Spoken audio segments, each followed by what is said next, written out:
할렐루야. 오늘 저는 여러 성도님들과 함께 성도의 언어 생활과 주님의 뜻 부제목으로 해야 할 말, 하지 말아야 할 말, 이런 제목으로 함께 은혜를 나누겠습니다. 자, 오늘도 세 단락으로 말씀을 증거할 텐데, 첫째 단락은 성도의 언행에 대한 주님의 가르치심. 마태복음 5장 22절의 말씀에 나는 너희에게 이르노니 형제에게 노하는 자마다 심판을 받게 되고 형제를 대하여 라가라 하는 자는 공회에 잡혀가게 되고 미련한 놈이라 하는 자는 지옥불에 들어가게 되리라. 형제를 대하여 라가라 하는 자, 이게 지금 정확히 무슨 뜻인지를 몰라서 번역을 달리하지 못하고 그 원어대로 라가라고 이렇게 실었습니다. 요즘 말로 하면 돌대가리라든지 여러 가지 폭언들이 있지 않습니까? 그 중에 하나에 해당한다고 보시면 돼요. 그런데 우리의 형제를 대해서 라카라 하는 자는 공회에 잡혀가게 된다 그랬어요. 심판을 받게 된다는 거죠. 또 미련한 놈이라 하는 자는 지옥불에 들어가게 되리라. 자, 그래서 오늘 우리가 주님의 이 말씀을 바탕으로 해서 어떻게 해야 올바른 언어 생활이 될지를 함께 은혜를 나누고자 합니다. 자, 또 이런 말씀도 하셨어요. 마태복음 12장 말씀 보니까 내가 너희에게 이르노니 사람이 무슨 무익한 말을 하든지 심판날에 이에 대하여 신문을 받으리니 내 말로 의롭다 함을 받고 내 말로 정죄함을 받으리라. 우리가 일상생활을 해가면서 많은 범죄 소식을 뉴스를 통해 보고 하는데, 이 말을 어떻게 했다고 해서 범죄로 여기는 거는 거의 볼 수가 없어요.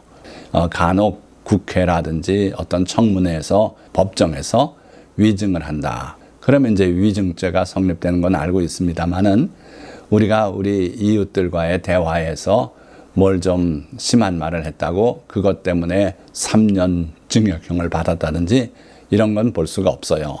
그러나 주님은 우리가 무슨 무익한 말을 하든지 그 말로 신문을 받게 된다. 심판날에. 이 무익한 말이라 하는 뜻은 무심코 한 말이라고 생각하시면 되겠어요. 그러니까 우리가 전혀 신경 쓰지 않고 그렇게 내뱉은 말, 그리고 또 잊어먹고 말죠. 자기가 한 말을. 그런데 그 말에 대해서 신문을 받게 될 것이다. 그래서 우리가 언어 생활에 특별히 조심을 해야 되겠다 하는 거예요. 내 말로 의롭다 함을 받고 내 말로 정죄함을 받으리라 명심하시고 조심해서 우리가 언어 생활을 해서 마지막 날에 주님 앞에 얼굴을 들지 못하고 쩔쩔매는 그런 모습이 없도록 해야 되겠다 하는 거죠. 자, 또 야고보서 1장 26절 누구든지 스스로 경건하다 생각하며 자기 혀를 재갈 물리지 아니하고 자기 마음을 속이면 이 사람의 경건은 헛것이라. 누구든지 장로든 목사든 또는 일반 평신도든 누구든지 스스로 경건하다 생각하며 자기 신앙이 올바른 신앙이다 이렇게 생각하면서 자기 혀를 재갈 물리지 아니하고 자기 마음을 속이면 무슨 얘기냐면 말을 마구 한단 말이에요. 말하자면 장로인데 사업장에 직원들을 막말로 야단을 치고 이런 삶을 살고 있다면 이 사람의 신앙생활은 교회에서 아무리 경건해 보이고 그래도 그거 다 헛것이다 하는 거예요. 또 베드로 사도도 이렇게 말씀하고 있어요. 그러므로 생명을 사랑하고 좋은 날 보기를 원하는 자는 혀를 금하여 악한 말을 그치며 그 입술로 거짓을 말하지 말고, 이렇게 충고를 하고 있어요. 주님의 뜻이고 하나님의 뜻인 줄 믿습니다. 자, 여기 보니까 생명을 사랑하고 좋은 날 보기를 원하는 자는 그랬어요. 바로 이게 성도 아닙니까? 우리는 이 땅에서의 삶보다 더 나은 새 하늘과 새 땅을 바라보고 살고 있고 소망하고 있는 자들이죠. 그런데 그런 성도라면 혀를 금하라는 거예요. 말을 조심하라는 거예요. 그래서 오늘 이 말씀들을 바탕으로 하고 우리가 이웃에게 대해서 해야 할 말은 뭐고 하지 말아야 할 말은 무엇이고 또 하나님께 대하여 우리 주님께 대하여 할 말은 뭐고 하지 말아야 할 말은 뭔지를 살펴봄으로써 여러분들이 이 세상 살면서 이 언어 생활에서 결코 후회를 남기지 않는 그런 성도가 되시기를 주님의 이름으로 축원드립니다. 자, 둘째 단락이에요. 성도끼리 하지 말아야 할 말, 또 해야 될 말들 무엇이 있는가? 하지 말아야 할 말들, 악독하고 포악한 말 하지 말아야죠. 또 성도 간에도 원망하는 말, 부모 자식 간에도 원망하는 말, 이런 말 하지 말아야 돼요. 또 듣는 이에게 상처가 될 말 하지 말아야 됩니다. 자기는 가볍게 말했는데 그게 상대방의 상처가 될 수가 있어요. 그거 내가 뜻하지 않은 건데 어쩝니까? 그래도 잘 살펴서 사려 깊은 말을 해서 듣는 이가 상처가 되지 않도록 해야 된다는 거죠. 그리고 의도적인 거짓말이든 또는 가볍게 생각하고 했던 거짓말이든 거짓말은 주님이 원치 않으세요. 너희 예는 예, 너희 아니오는 아니오라 그러셨어요. 거기서 벗어나는 것은 악으로 쫓아되는 것이라고 경고하셨어요. 그래서 우리는 크든 작든 거짓말은 하지 않는 것을 철칙으로 삼고 살자 하는 거죠. 또 해야 할 말들이 있습니다. 성도들이 해야 할 말들 뭐가 있습니까? 감사의 말, 성도 간에도 부모 자식 간에도 늘 감사하는 말을 해야 돼요. 또 위로의 말을 해야 됩니다. 걱정을 덜어주는 말, 화평하게 하는 말, 이런 말들을 하고 살아가야 되겠다 하는 거죠. 최근에 어떤 탈북민의 고백을 들었는데 이분이 탈북하고서 국정원에 있을 때 먼저 탈북한 딸을 면담 신청을 늦게 해가지고 못 만났대요. 그런데 그동안에 다른 탈북민의 이야기를 들어보니까 그분도 딸이 먼저 탈북을 했는데 뭐 자랑을 그렇게 늘어놓는데 그 이야기를 듣고는 걱정이 태산 같았대요. 자기 딸은요, 한 번도 자기가 사는 삶을 구체적으로 얘기를 안 했대요. 그래서 걱정이 구름같이 피어오르는데 아이고 내 딸은 형편없이 사는구나. 그래서 나한테 얘기를 안 했다. 이렇게 생각을 하고 밤잠을 못 자고 근심 걱정을 하고 그랬다고 그렇게 이야기하는 분 이야기를 들었어요. 그래서요, 사람은요 말을 해야 의사소통이 돼요. 감사한 것도 말로 해야 되고 사랑한다는 것도 말로 해야 되고 그리고 자기 형편도 말로서 이렇게 정확히 알려드려야 알 수 있는 거죠. 자, 그러면 우리 성도 간에 하지 말아야 할 말 성경의 예를 들어서 소개해 드립니다. 사무엘상 20장 30절의 말씀을 보니까 사울이 요나단에게 화를 내며 그에게 이르되 패역무도한 계집의 소생아, 내가 이세 아들을 택한 것이 내 수치와 내 어미의 벌거벗은 수치됨을 내가 어찌 알지 못하랴. 자기 아들 요나단이 다윗과 짝하고 있고 이런 걸 내가 다 알고 있다 하면서 이 내 행위가 바로 패역무도한 계집의 소생이기 때문에 일어나는 일 아니냐. 이게 얼마나 마음에 상처를 입힐 수 있는 말 아닙니까? 자기 아들을 가리켜서 패역무도한 계집의 소생이래요. 절대로 해서는 안 되는 말이죠. 그런데 사울은 악한 영이 그에게 들어가 있었기 때문에 이런 말을 서슴지 않고 했어요. 그래서 우리도 주님을 믿는 성도라고 자처하면서 때때로 앙칼지고 남의 마음에 상처를 내는 그러한 말이 우리 입에서 나간다면 결코 그의 모든 신앙은 경건은 다 헛거다. 그걸 기억하시고 우리의 입술을 제어하고 우리의 혀를 제갈 물릴 수 있는 그러한 성도가 돼야 되겠어요. 자, 예수님도 아까 말씀드렸지만 형제에 대해서 노하고 또 라가라고 칭하고 미련한 놈이라고 그렇게 부르면은 그는 공회에 잡혀가게 되고 지옥불에 들어가게 된다. 분명히 말씀했어요. 그래서 이웃의 마음에 상처를 주는 포악한 말을 결코 하지 말고 바로 살아가시기를 주님의 이름으로 축원드립니다. 특별히 상처가 있는 분들은 상처받기가 더 쉬워요. 그래서 그 상처를 가지고 있는 분들과 대화할 때는 더 조심하시기를 부탁드립니다. 자, 또 해야 할 말이 있어요. 성도들이 위로하는 말이죠. 창세기 50장에 요셉의 위로에 관해서 기록하고 있어요.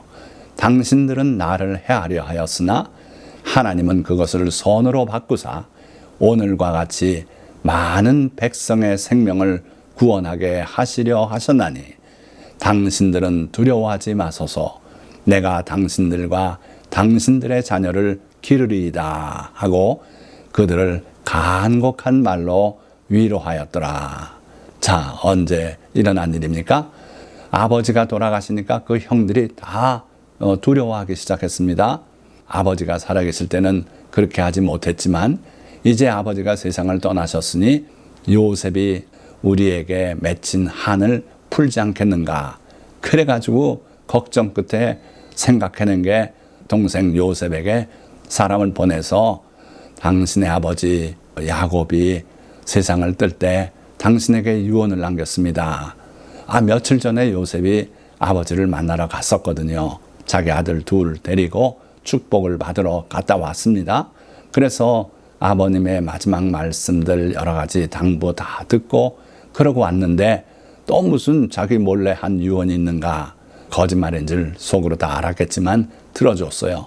그러니까 아버지가 당신에게 남긴 유언은 형들의 죄를 용서해 주라. 이런 말을 했다는 거예요. 그때 요셉이 그 이야기를 들을 때에 울었어요. 왜요? 그동안에 자기의 호의를 받아들이지 못하고 불안을 가지고 살아오셨구나. 그걸 생각할 때 또 안타까워서 울었을 거예요. 그래서 요셉이 내가 당신들과 당신들의 자녀를 기르리이다. 두려워하지 마십시오.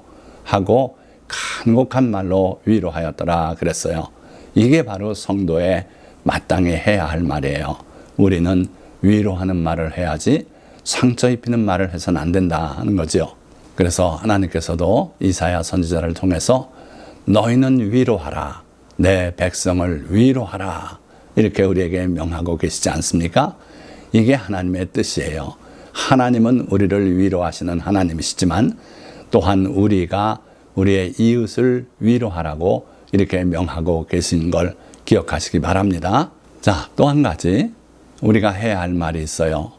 에스겔 16장 6절의 말씀을 보면 내가 내 곁으로 지나갈 때에 내가 피투성이가 되어 발짓하는 것을 보고 내게 이르기를 너는 피투성이라도 살아있으라.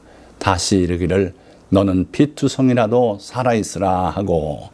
그러니까 하나님은 우리 처지가 지극히 미약하고 비참한 그런 상황 속에 마치 피투성이처럼 갓 태어난 아기처럼 그런 상황이라도 주님은 우리 보고 너는 피투성이라도 살아있으라. 너는 피투성이라도 살아있으라. 이렇게 우리에게 말씀하시는 하나님이시더라 하는 거예요. 그러니까 우리도 이와 같은 말을 해야 돼요. 위로하고 살아있기를 권하고 이래야 된다는 거예요. 자, 여러분들 욥기에 보면 욥이 환난을 당해서 자녀가 다 죽고 그리고 자신도 머리부터 발끝까지 병에 걸려서 기와 조각으로 긁고 있고 그럴 때 그의 아내가 한 말 기억하십니까? 하나님을 저주하고 죽으라. 욥기 2장 9절에 이렇게 기록이 돼 있어요. 어떻게 이런 말을 합니까? 우리 마음속에 사탄이 역사하면 그런 말을 해요. 사탄의 말을 대신하는 겁니다. 그래서 예수님의 제자 가룟 유다도 사탄이 그에게 들어갔을 때 예수님을 팔고 그러지 않습니까? 때때로 우리가 사탄의 도구처럼 이용돼서 하지 말아야 할 끔찍한 말을 할 때가 있다는 거예요. 우리는 그런 말 결코 하지 말고 피투성이라도 살아있으라고 위로하고 격려하는 말을 해야 된다 하는 거죠. 여러분들 사탄의 도구로 사용되기를 원하십니까? 그럴 리가 없지요. 그러니까 너는 피투성이라도 살아있으라고 그런 격려의 말을 하는 성도가 되시기를 주님의 이름으로 축원드립니다. 자, 또 해야 할 말 한 가지 더 화평하게 하는 말을 하시길 바라요. 마태복음 5장 9절 화평하게 하는 자는 복이 있나니 그들이 하나님의 아들이라 일컬음을 받을 것이며. 자, 도대체 어떻게 하면 우리가 화평하게 합니까? 노벨 평화상을 받아야 우리가 화평하게 한 자라고 인정을 받겠습니까? 그렇지 않다는 거예요. 나는 너희에게 이르노니 악한 자를 대적하지 말라. 누구든지 내 오른편 뺨을 치거든 왼편도 돌려대며 또 너를 고발하여 속옷을 가지고자 하는 자에게 겉옷까지도 가지게 하며 또 누구든지 너로 억지로 오리를 가게 하거든 그 사람과 심리를 동행하고 내게 구하는 자에게 주며 내게 꾸고자 하는 자에게 거절하지 말라. 자, 이러한 삶을 살 때 우리는 화평하게 하는 자가 되는 겁니다. 우리의 원수가 이렇게 대하는 우리를 향해서 더 이상 어떻게 하지 못하고 결국 평화가 이루어질 수 있다는 거죠. 그래서 영국에 와서 유학을 했던 간디가 인도로 돌아가서 예수 그리스도의 교훈을 따라서 무주왕주의로 인도의 독립을 이끌어가지 않았습니까? 그렇습니다. 악한 자를 대적하지 말고 이와 같이 대조라. 그러면 결국은 평화가 이루어질 것이다 하는 거죠. 여러분들 요한계시록에 보면 두아디라 교회를 향해서 주님이 쓰신 편지가 있죠. 그 교회에 큰 문제가 하나 발견됐어요. 그건 뭐냐면 여자 이세벨인데 자칭 선지자예요. 그래서 그 교회의 주의 종들을 가르치고 유혹하여서 음행을 하게 하고 우상의 제물을 먹게 했다 그랬어요. 자, 이것처럼 오늘날 교회 가운데 또는 교회 주변에 주님의 말씀과 다른 교훈을 전하고 그렇게 하는 사람들이 있어요. 자, 그 중에 제가 들은 한 예는 이혼을 자꾸 조장을 하고 그런데요. 그래가지고 상당수가 가정이 깨지고 이혼을 하고 그랬다는 이야기를 들었어요. 자, 이런 사람은요, 화평하게 하는 게 아니라 패망을 가져오고 그런 존재입니다.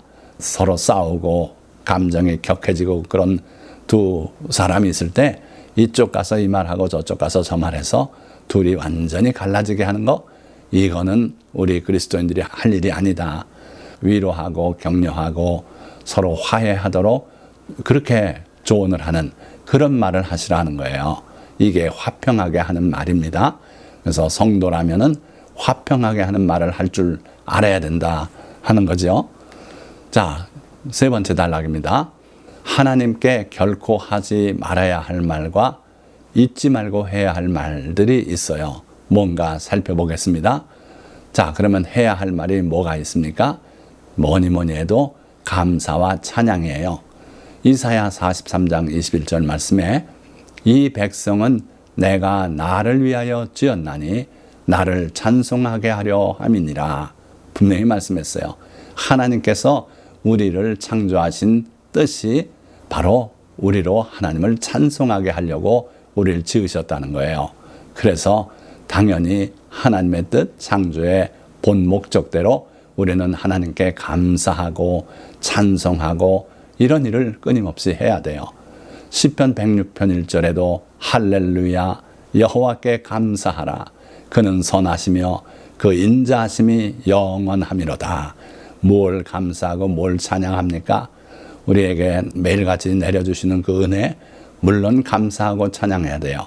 그러나 그거에 앞서서 감사하고 찬양해야 될 것은 하나님의 인자하신 성품을 감사하고 찬양하라는 거예요. 그래서 할렐루야 여호와께 감사하라 그는 선하시며 그 인자하심이 영원함이로다. 그래서 여러분들도 하나님의 성품을 기억하면서 그것을 감사하시기를 주님의 이름으로 부탁드립니다. 그리고 호흡이 있는 자마다 여호와를 찬양할지어다. 할렐루야. 여러분들의 형편이 남들만 못하다고 느껴지십니까? 그래서 억울하다고 생각되십니까? 원망이 솟구쳐 오릅니까? 다 내려놓으시고 호흡이 있다면 호흡 있는 자마다 여호와를 찬양할지어다. 할렐루야. 그래서 여러분들이 늘 어떤 형편에 있든지 호흡이 붙어 있는 한 하나님을 찬양하고 주님을 찬양하는 귀한 성도가 되시기를 축원드립니다. 남들 찬양하는 거 듣기만 하면 뭐합니까? 여러분들의 영혼이 열려서 하나님을 향해 찬양하는 그러한 성도가 다 되시기를 주님의 이름으로 축원드립니다. 이 아래 사진 보시면 참 귀여운 소녀들 아닙니까? 여러분들의 영혼이 이와 같이 아름답고 귀한 그러한 영혼이 되어서 주님 앞에 밝게 찬양하는 그러한 성도가 되시기를 바랍니다. 자, 그러나 우리가 하지 말아야 할 말들이 있어요. 하나님 앞에. 이웃에게도 그렇습니다만은 특별히 하나님 앞에 하지 말아야 할 말 중에 하나는 원망하는 말이에요. 자, 민수기 21장 6절. 물론 이스라엘 백성이 하나님 앞에 원망한 일은 많이 있습니다. 한 예만 지금 드는 겁니다. 백성이 하나님과 모세를 향하여 원망하되 어찌하여 우리를 애굽에서 인도해내어 이 광야에서 죽게 하는가?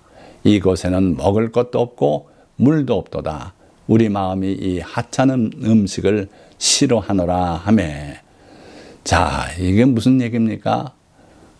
왜 우리를 애굽에서 인도해내서 이 광야에서 죽게 하는가? 이렇게 원망하고 있어요. 그런데 하나님께서 그들을 죽게 하기 위해서 애굽에서 이끌어내셨습니까? 아닙니다. 젖과 꿀이 흐르는 땅, 그들의 조상들에게 맹세하고 약속한 땅, 그리고 아름다운 땅, 그 땅으로 인도하기 위해서 노예되었던 집에서 인도해 내지 않았습니까?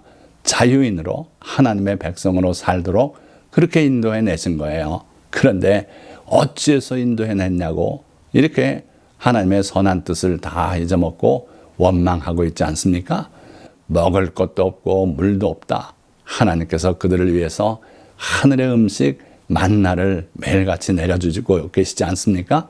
그런데 우리 마음이 이 하찮은 음식을 싫어하노라. 싫다 이거예요. 이게 하찮은 음식이라고 지금 말하고 있는 거예요. 여러분들 만약에 만나 샘플이 남아있다면 그걸 21세기 과학으로 분석하면 우리에게 필요한 모든 영양소가 거기에 다 들어있다는 걸 발견하게 됐을 거예요.